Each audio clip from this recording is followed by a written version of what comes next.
Faith ക്ലിയറൻസിൻ്റെ 35ാമത്തെ ഇന്നത്തെ എപ്പിസോഡിൽ Syro Malabar സഭയിൽ ഈ സമീപകാലത്ത് പുതുക്കിയ എന്നാൽ നമ്മൾ അവശ്യം അറിഞ്ഞിരിക്കേണ്ടതായിട്ടുള്ള ഒരു നിയമ ഭേദഗതിയെക്കുറിച്ചാണ് ഇന്ന് പ്രതിപാദിക്കുന്നത്. മനസ്സമ്മതത്തിന് മുൻപ് വിവാഹം വിളിച്ചു ചൊല്ലാനുള്ള അനുമതിയുടെ നടപടിക്രമങ്ങളിൽ വരുത്തിയ ഭേദഗതിയെക്കുറിച്ചാണ് ഇന്ന് നമ്മൾ പ്രതിപാദിക്കുന്നത്. 2026 ജനുവരിയിൽ സിറോ മലബാർ സഭയുടെ 34ാം മെത്രാൻ സിനഡിൽ വരുത്തിയ ഭേദഗതികളാണ് ഇതിന് ആധാരമായിരിക്കുന്നത്.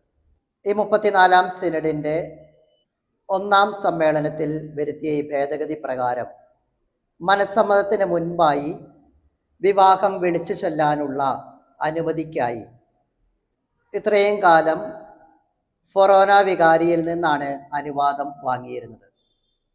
അത് പുതുക്കി വധുവിൻ്റെയും വരൻ്റെയും വികാരിയച്ഛന്മാരുടെ സംയുക്തമായിട്ടുള്ള അനുമതിക്കായിട്ടാണ് ഇനി മുതൽ അപേക്ഷകൾ സമർപ്പിക്കേണ്ടത്.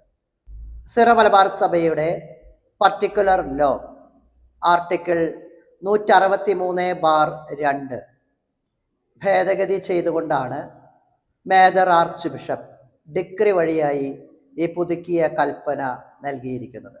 പോർട്ട്ഫോളിയോ നമ്പർ 0084/2026 എന്ന നമ്പറിലാണ് ഈ പുതുക്കിയ ഭേദഗതി നിയമം നാം കണ്ടെത്തുന്നത്. മനസ്സമ്മതത്തിന് മുൻപ് വിവാഹ പരസ്യം ആരംഭിക്കുകയും വിവാഹത്തിന് മുൻപ് 3 വിളിച്ചു ചൊല്ലൽ അവസാനിപ്പിക്കുകയും ചെയ്യുന്നതിനുള്ള അനുമതിയാണ് ഈ ഡിക്രി വഴി നൽകപ്പെട്ടിരിക്കുന്നത്. ഇതിനുള്ള നടപടിക്രമങ്ങളാണ് നാം മുന്നിലേക്ക് കാണുന്നത്.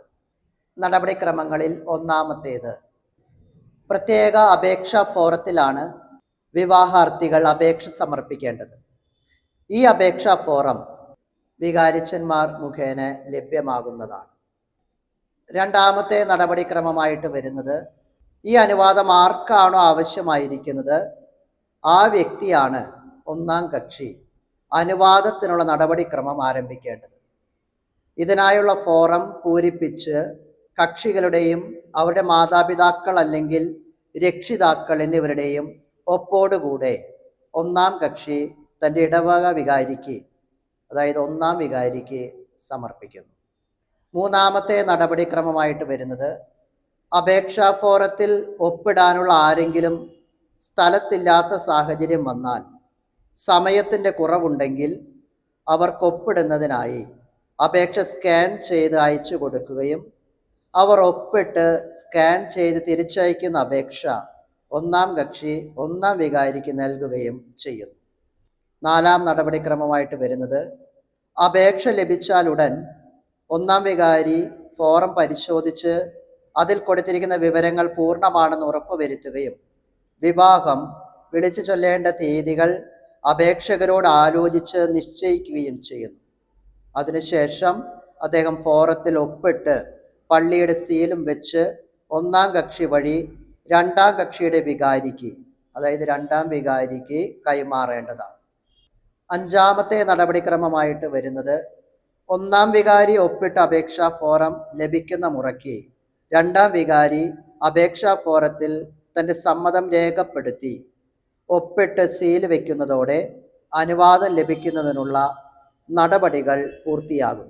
2ാം വികാരി ഈ അനുമതിയുടെ ഒരു പകർപ്പ് ഇടവക രേഖകളിൽ സൂക്ഷിക്കേണ്ടതും അനുമതിയുടെ അസൽ 2ാം കക്ഷി മുഖേന 1ാം വികാരിക്ക് നൽകേണ്ടതുമാണ്. 6ാമത്തേതും അവസാനത്തേതുമായിട്ടുള്ള നടപടിക്രമം, ഈ നടപടികൾ പൂർത്തിയാകുമ്പോൾ അനുമതി പത്രത്തിൽ രേഖപ്പെടുത്തിയിരിക്കുന്ന തീയതികളിൽ വിവാഹത്തിൻ്റെ വിളിച്ചു ചൊല്ലൽ 2 ഇടവകകളിലും ആരംഭിക്കേണ്ടതാണ്. ഇവയാണ് 2026 സിറോ മലബാർ സഭയുടെ 34ാം സിനഡിൻ്റെ 1ാം സമ്മേളനത്തിൽ വിവാഹം വിളിച്ചു ചൊല്ലലുമായി ബന്ധപ്പെട്ട് ഫൊറോന വികാരിയിൽ നിന്നും വധുവിൻ്റെയും വരൻ്റെയും വികാരിച്ചന്മാരുടെ സംയുക്ത അനുമതിയിലൂടെ ലഭിക്കുന്ന പുതിയ നിയമക്രമമായിട്ട് നടപ്പിൽ വരുന്നത്.